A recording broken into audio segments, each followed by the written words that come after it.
Assalamualaikum warahmatullahi wabarakatuh. Good morning students, how are you today? I hope you in good condition. Nah, sebelum mulai pembelajaran, mari kita berdoa terlebih dahulu. Berdoa selesai. Nah, kali ini kita akan masuk pada chapter 4, This is how you do it, dengan materinya adalah Procedure Text, Recipe, and Manual. Tujuan pembelajaran prosedur teks adalah yang pertama, to get the best result, mendapatkan hasil yang terbaik. Yang kedua adalah to avoid accident, damage, unnecessary waste, menghindari kecelakaan, bahaya, dan limbah tak bermanfaat. Definition of procedure text. Pengertian dari procedure text adalah procedure text is the text that show process in order. Procedure text adalah teks yang menunjukkan proses secara berurutan. Social function pada procedure text adalah to tell the reader how to do something step by step, untuk memberitahukan pembaca bagaimana melakukan sesuatu langkah demi langkah. Mari kita lihat contoh procedure text berikut ini. Pineapple juice atau jus nanas. Di sini kita bisa lihat materials or ingredient. Bahan-bahannya adalah a piece of pineapple, nanas, water, air, sugar, gula, dan terakhir adalah ice cube atau es balok. Ini adalah bahan-bahan untuk membuat jus nanas. Kemudian di sini bisa kita lihat tools, alat-alatnya. Yang pertama adalah blender, yang kedua adalah glass atau gelas, dan terakhir di sini ada steps atau langkah-langkah. First, cut up the pineapple. Pertama, potong sebuah nanas. Second, put the pineapple into a blender. Kedua, letakkan nanas ke dalam blender. Third, pour a half glass of water into the blender. Ketiga, tuangkan setengah gelas air ke dalam blender. Then, add a spoonful of sugar and some ice cube. Kemudian, tambahkan sesendok gula dan es balok. Kemudian, last, turn on the blender, blend them for several times. Yang terakhir, hidupkan blender, campurkan mereka selama beberapa menit. Finally, pour the juice into the glass, serve it.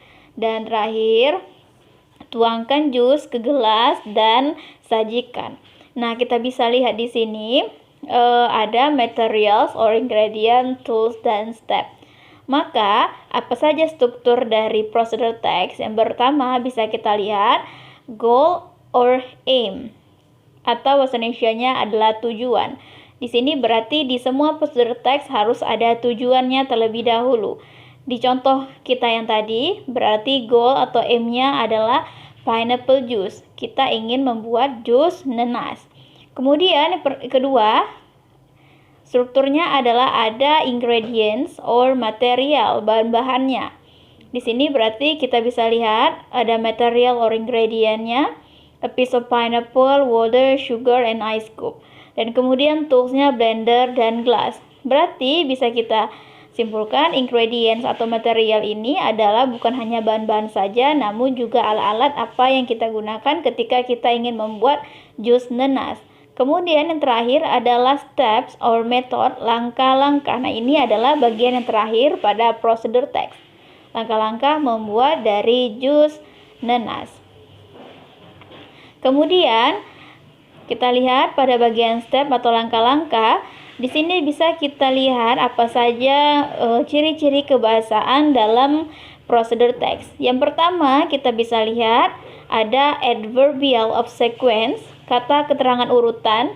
Nah, bisa kita lihat di sini contohnya adalah first, second, third, then, last, and finally. Itu disebut dengan adverbial of sequence, kata keterangan urutan. Kemudian, ciri kebahasaan pada procedure text adalah imperative sentences, kalimat perintah.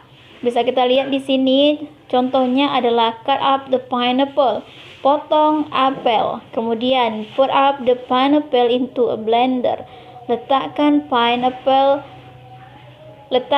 nanas ke dalam blender. Kemudian, dan lain-lain. Di sini bisa kita lihat bahwa ada kalimat perintah dalam procedure text.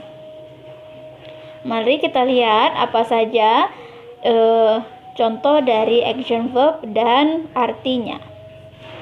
Mari ikuti setelah Miss. Add, bake, break,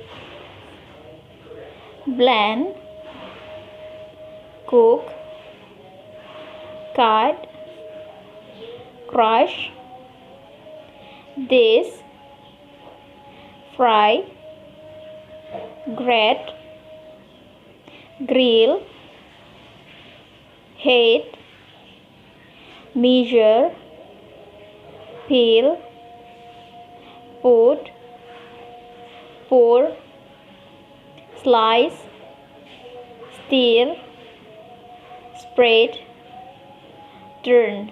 Nah, ini adalah kata-kata atau action verb yang biasa digunakan dalam prosedur teks. Kalian bisa ulangi membacanya dan melihat apa arti dari bahasa Inggris tersebut. Tugas kalian adalah baca berikut ini.